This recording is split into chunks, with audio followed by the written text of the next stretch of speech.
अस्सलाम वालेकुम गाइस, कैसे हैं आप लोग। उम्मीद करते हैं आप लोग ठीक होंगे। आप लोगों की दुआओं से अल्हम्दुलिल्लाह हम भी ठीक है। तो जी, पहले वाले व्लॉग में जो मैंने बताया था मेरी तबीयत नहीं ठीक थी, उसकी वजह से मेरे व्लॉग्स नहीं आ पा रहे थे।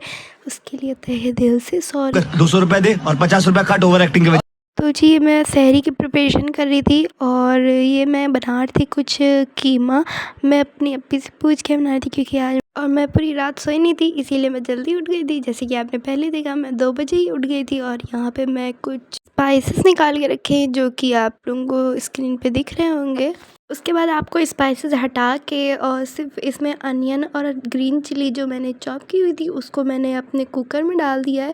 और ये जब तक कि भुनने के लिए डाल दिया था, ये थोड़ा सा जब तक कि गोल्डन ब्राउन नहीं हो जाएगा तब तक इसको हम ऐसे ही फ्राई करते रहेंगे।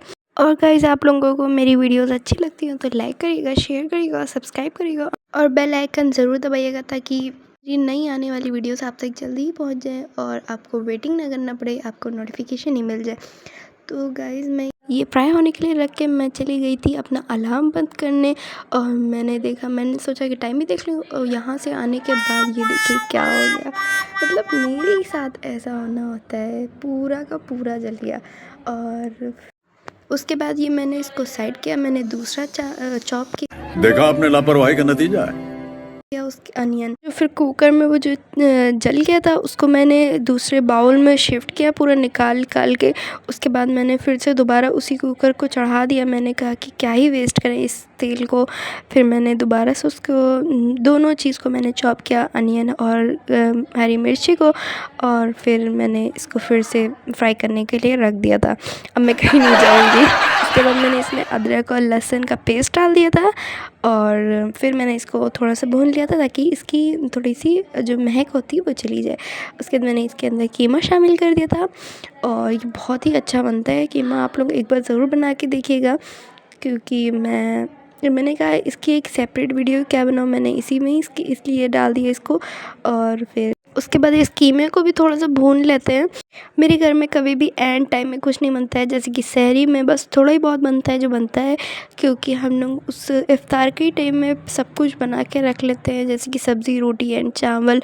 बस हम लोग थोड़ा सा गर्म करते हैं, उसको खा लेते हैं। उसके बाद इसमें थोड़े से मैंने स्पाइसेस ऐड किए थे जो कि मेरा स्पेशल मसाला है, वो मैंने डाला। उसके बाद मैंने सॉल्ट डाल दिया था, ये पिंक सॉल्ट। आप लोग चाहें तो नॉर्मल सॉल्ट भी डाल सकते हैं। इसके बाद इसको कुक होने देते हैं।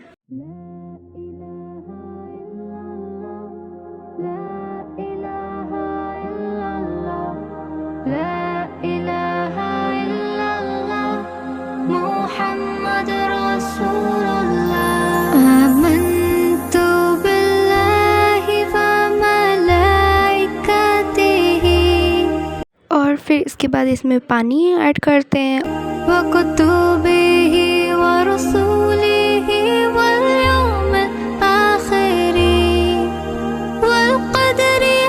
और इसके बाद इसमें लिड लगा देते हैं और फिर चाय इधर चढ़ा देते हैं कि मेरे घर में चाय बनना तो मस्ट है और सहरी में तो बिल्कुल ही मस्ट है। और इसके बाद ये फिर इसमें 3-4 सीटी आ जाती है तब मैं इसको ऑफ़ करती हूँ। उसके बाद चलिए फिर चाय बनाते हैं।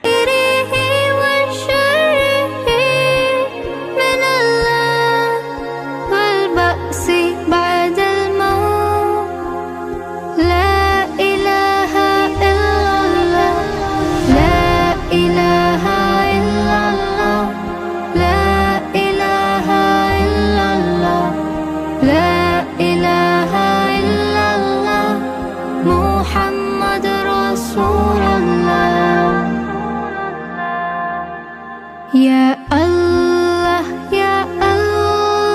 हम आसी हैं तेरे तालिबे रहमत। उसके बाद फिर मैं चली गई थी रूम में और मेरे साथ फिर से ही वही चीज़ हो गया। मेरी चाय गिर गई इस बार, पता नहीं क्यों मेरे साथ ऐसा होता है।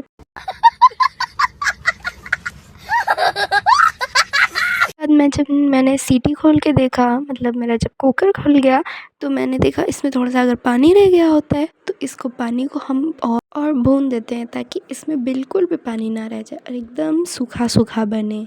उसके बाद ये रेडी हो जाता है और फिर चलते हैं, जल्दी से सहरी कर लेते हैं, वरना मेरी मम्मी कह रही थी कि आज तो हम लोगों को सहरी मिलने ही वाली नहीं है। मैंने कहा अरे ऐसा नहीं है, चल फिर मैं जल्दी से लेके जाती हूँ उन लोगों के पास। ये कितना टेम्पटिंग है ना, और सहरी कर लेते हैं।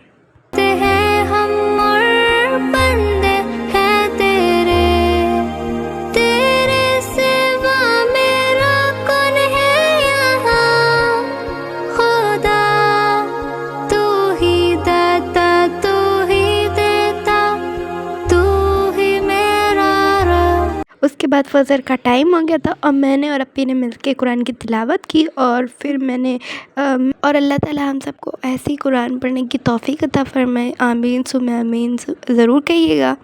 6.5 hours later. और उसके बाद ज़ोहर का टाइम हो गया था, हम लोग ने नमाज़ अदा की, मैं और मेरी अपी साथ में ही नमाज़ अदा कर रहे थे।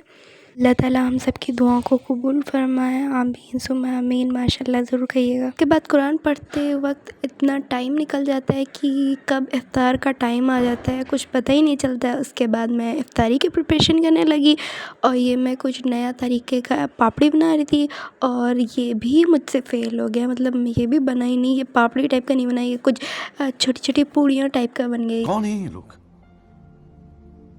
कहाँ से आते हैं ये? फेल हो गया और मेरा पचका हो गया। मेरी अपी इतना हंस रही थी कि ये आज सुबह से तुम्हारे साथ ही ऐसा क्यों हो रहा है। और फिर इसको मैंने निकाला, मैंने कहा जब बन गया है तो मैं बना ही लूँगी, कोई बात नहीं, मैं ऐसे ही खा लूँगी। और सबने खा भी लिया था अल्हम्दुलिल्लाह। अल्लाह का शुक्र है मेरी फैमिली इतनी अच्छी कि अल्लाह पाक का जितना शुक्र अदा करूँ उतना ही कम है, कि मेरी फैमिली कभी हम लोग को एम्बैरसमेंट फ़ील नहीं कराती कि तुमने ऐसा क्यों बना दिया, ऐसा क्यों हो गया। अल्हम्दुलिल्लाह उनको जो भी मिलता है वो खा लेते हैं। हाँ, बस मुझे थोड़ा बहुत बता देते हैं कि हाँ ऐसे बन जाता है, ऐसे बन जाता है। और उसके बाद फिर अपी ने कचालू के लिए कटिंग करने लग गई थी। उसके बाद अल्हम्दुलिल्लाह हम लोगों का इफ़्तार से पहले इफ़्तार कंप्लीट हो गया था। और फिर चलिए फिर हम लोग इफ़्तार, और अल्लाह पाक से यही दुआ है हम सब के रोज़ों को कबूल फरमाए, आमीन सुम्मा आमीन। और गाइस हम लोग के लिए भी दुआ करना ना भूलिएगा, हम सब की दुआओं को कबूल फरमाए, आमीन सुम्मा आमीन। और उसके बाद फिर मगरिब का वक्त हो गया। उसके बाद फिर इतना थक गए थे कि हम लोग थोड़ी देर लेट गए थे। उसके बाद फिर तरावी का टाइम हो गया। अल्हम्दुलिल्लाह हमारी तरावी आज की मुकम्मल हो गई माशाल्लाह। चलिए फिर मिलते हैं एक नए व्लॉग के साथ, अच्छे से व्लॉग के साथ। तब तक के लिए अल्लाह हाफ़िज़। दुआ में ज़रूर याद